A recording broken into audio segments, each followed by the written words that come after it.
시청자 여러분, 한 주간도 주 안에서 평안하셨습니까? 시작된 한 주간도 성삼위일체 하나님께서 여러분과들 함께 하시기를 원합니다. 이번 주에도 하나님 말씀 중심의 삶을 살아가시기를 간절히 소망하며 2021년 46주차 하나님의 말씀은 마태복음 6장 7절의 말씀이 되겠습니다. 자, 함께 외워봅시다.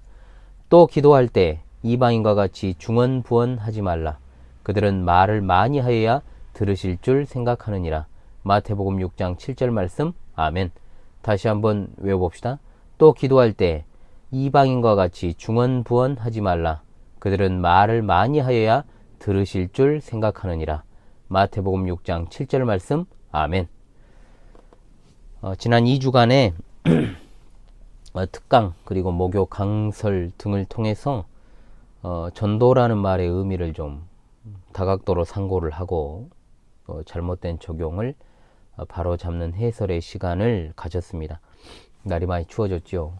코가 좀 맹맹합니다. 양해를 부탁드리겠습니다. 오늘부터는 이제 기도라는 주제를 가지고 상고하고자 하는 마음으로 이번 주 하나님 말씀을 정했습니다. 성도는 언제나 신앙에 있어서 분별력을 가지고 접근을 해야 하는 영역이 두 가지가 있습니다. 그 뭐냐? 바로 기도와 찬양입니다.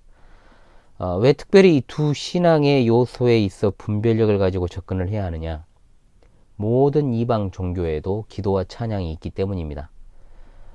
이 말은 자칫하면 우리의 기도도 이방인의 기도와 다를 것이 없어지고 우리의 찬양도 이방신에게 드려지는 찬양과 다를 바가 없어질 수 있다는 뜻입니다.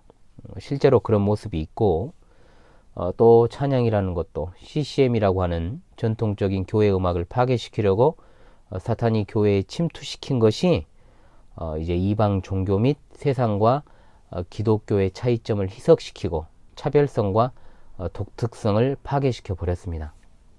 그 가운데서 제가 음악에 대해서도 강의를 했고 기도에 대해서도 예수님이 가르치신 기도를 통해서 강의를 했습니다만 몇 가지 성경 구절을 가지고 이번 주 하나님 말씀을 삼아서 또 분별하며 해설하는 시간을 갖고 신앙의 유익을 얻고자 합니다.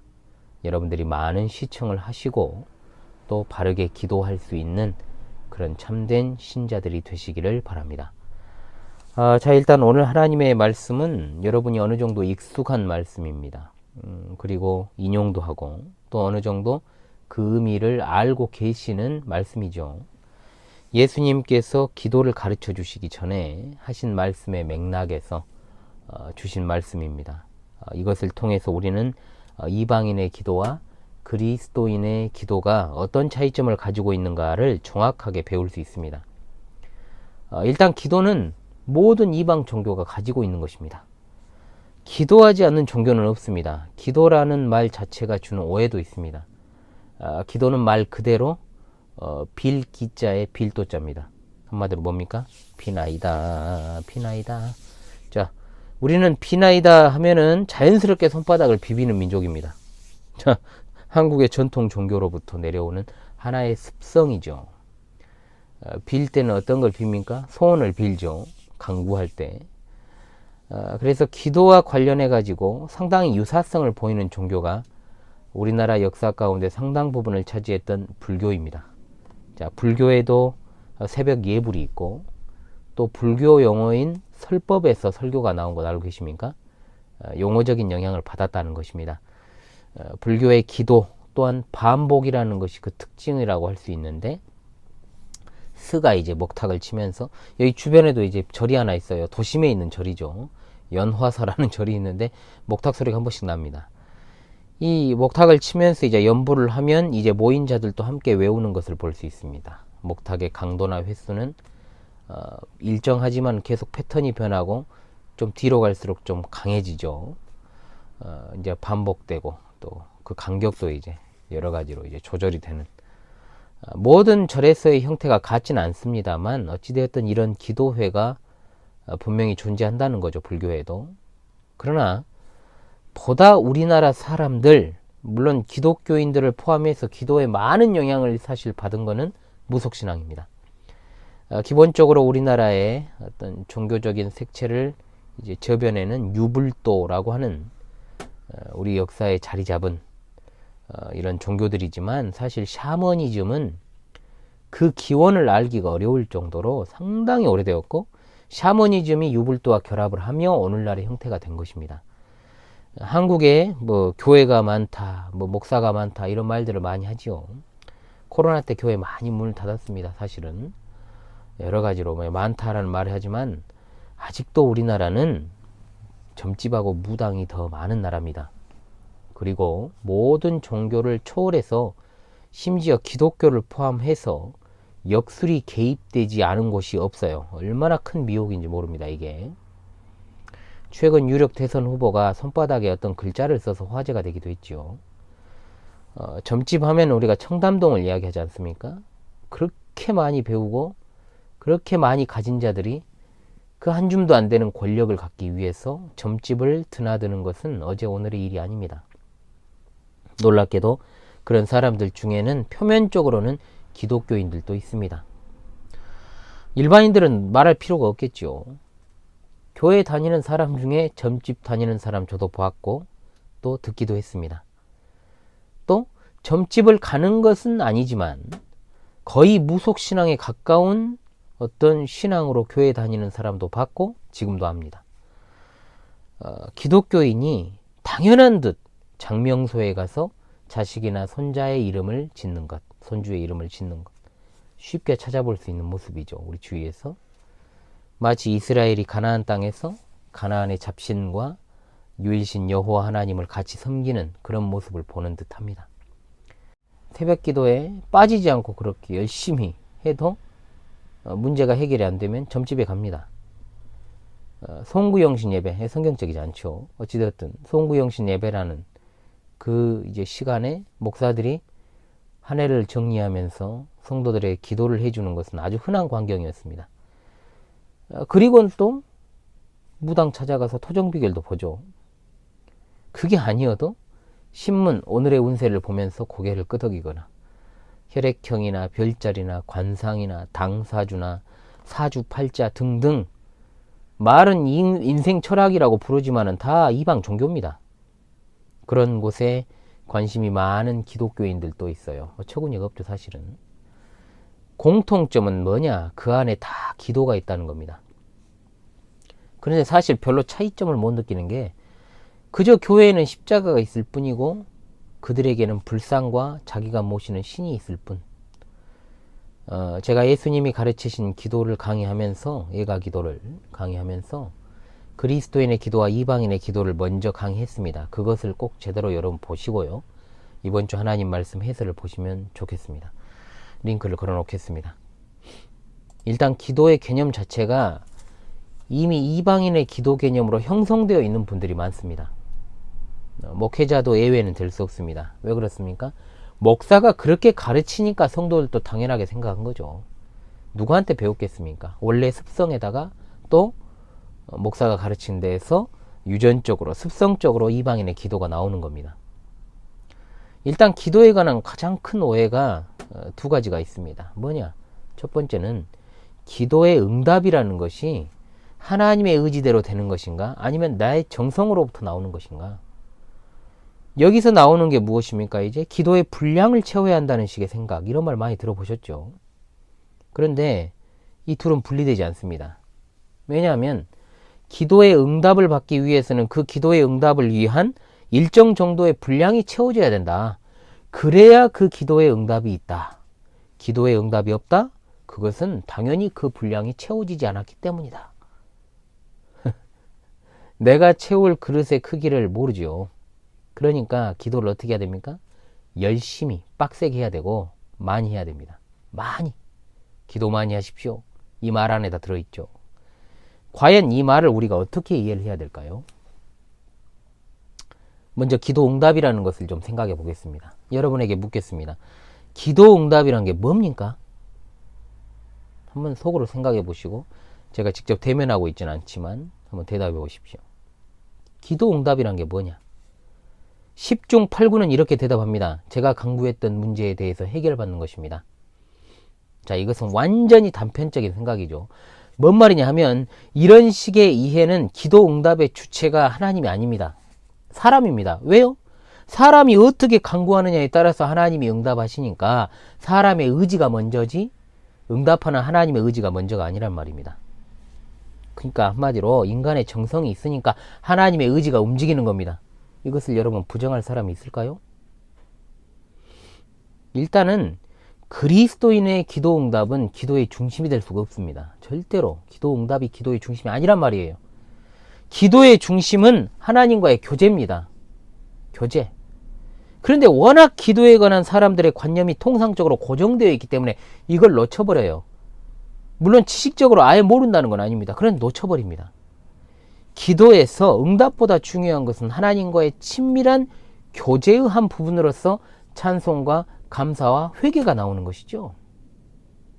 기도 자체가 여러분 뭔가 구해서 받는 거잖아. 그 용어 자체가. 즉 응답받는 기도만을 생각한다는 말입니다. 그런데 기도는 하나님께서 우리에게 요구하시는 감사의 가장 중요한 부분이라고 우리 신앙의 선배들은 이렇게 진술을 하고 있어요. 어디에? 하이델베르크 요리문답 116문답에 나옵니다. 그런데 사실 기도에는 달라는 말이 대부분입니다. 달라는 말.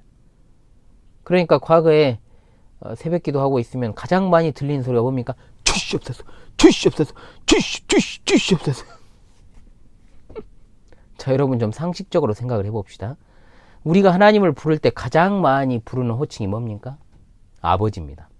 또 뭡니까? 주여입니다. 우리가 아버지를 찾을 때는 통상적으로 필요한 게 있을 때 아버지를 찾습니다. 뭔가 간절할 때. 그 자체가 문제라는 건 아니에요. 기도할 때 가장 많이 부르는 호칭이 아버지와 주여입니다.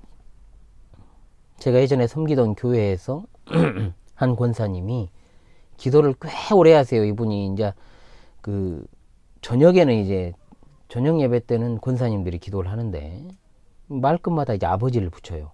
이분이. 기도의 특징이죠. 이분의 기도의 루틴이 그래요. 그래서 그러면 안 되지만 제가 기도 한 번을 이분이 하면서 아버지를 몇 번 하는지 한번 세어본 거예요.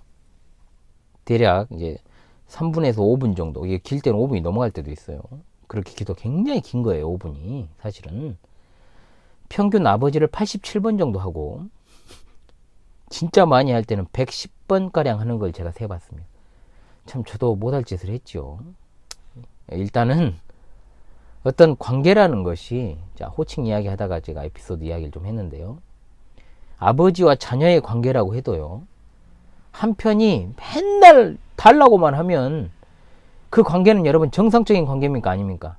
정상적인 관계가 아니죠. 응?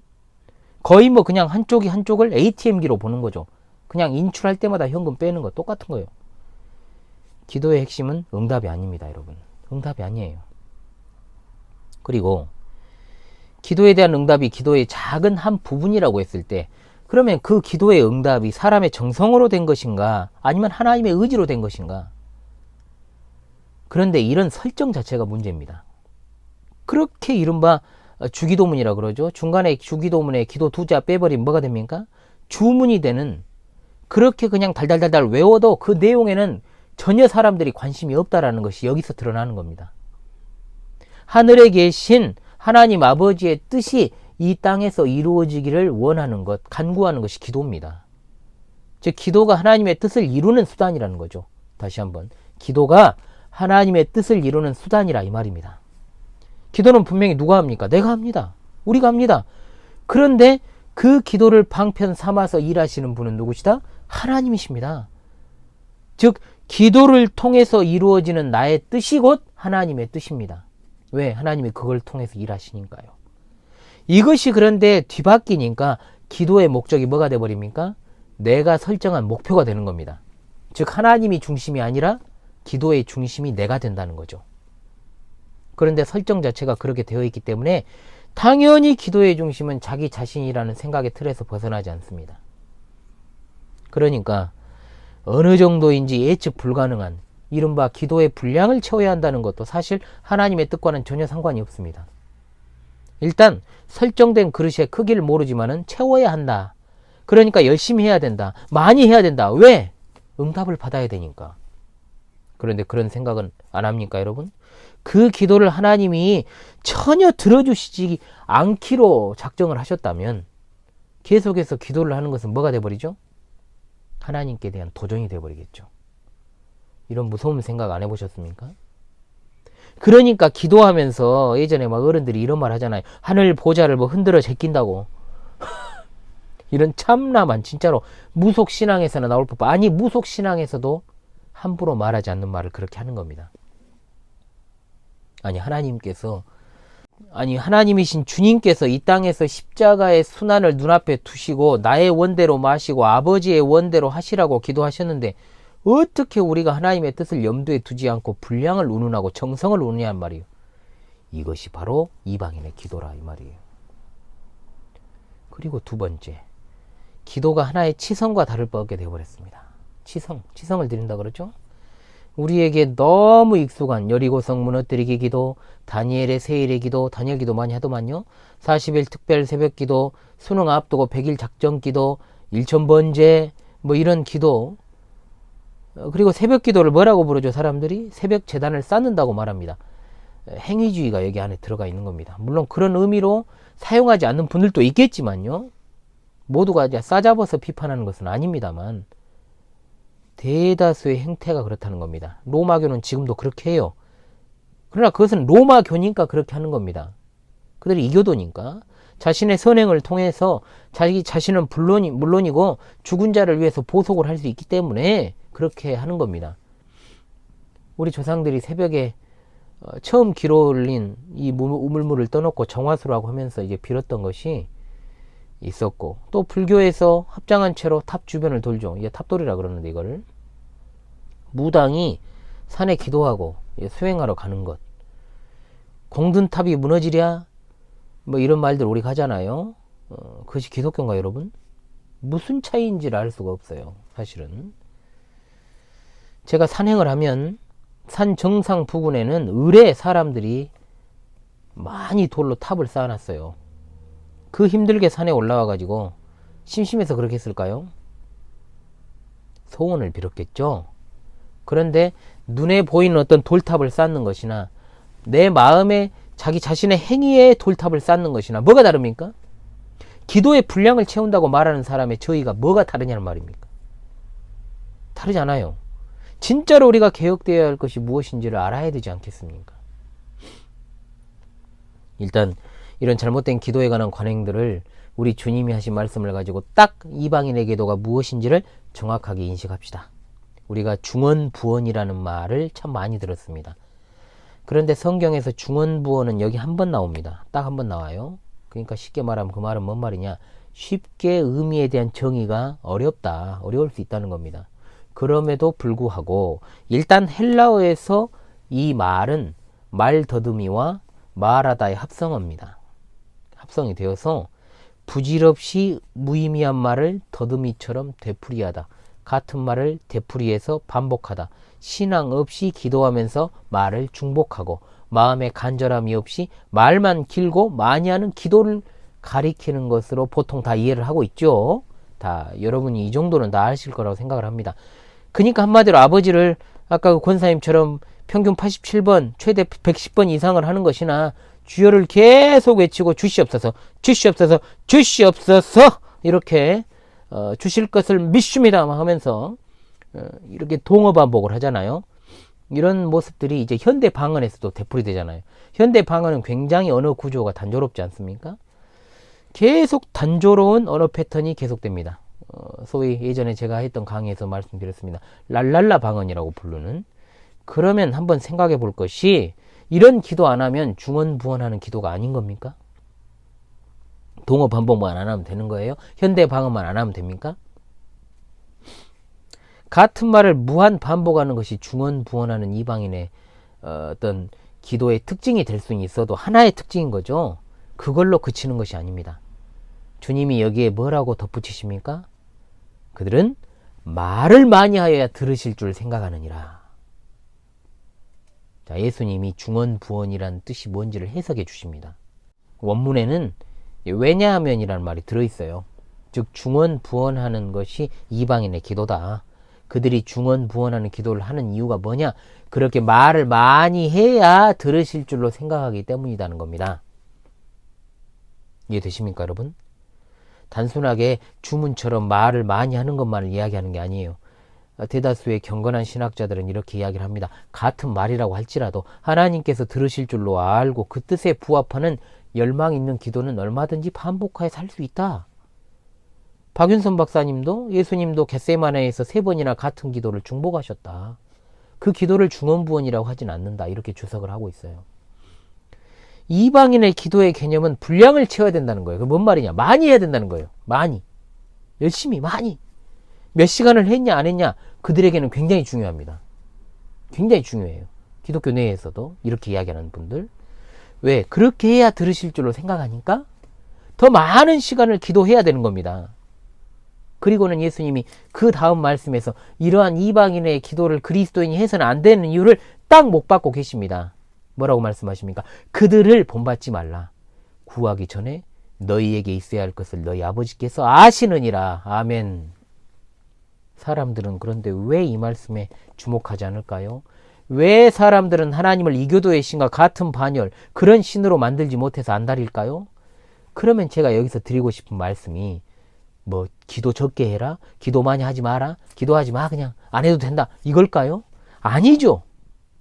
적어도 지금까지 교인들이 하고 있는 이방인의 기도의 형태는 하지 않아야 된다는 말입니다. 목사들이 성도들에게 기도 많이 하라고 했을 때 어떤 의미로 그런 말을 하는지를 정확하게 분별할 수 있도록 가르쳐 줘야 된다, 이 말입니다. 그렇지 않았을 때는 목사 자신도 그렇고 성도들도 당연히 어떻게 일을 하겠어요? 기도의 분량을 늘려야 된다라고 생각을 하고, 당연히 사람의 마음 가운데는 금방금방 생겨나는 게 뭡니까? 업적주의, 공로주의, 공로의식이 생겨나기 시작하는 겁니다. 새벽 기도를 1년 365일 안 빠지고 해도 지 밖에 모르는 사람 제가 많이 봤습니다.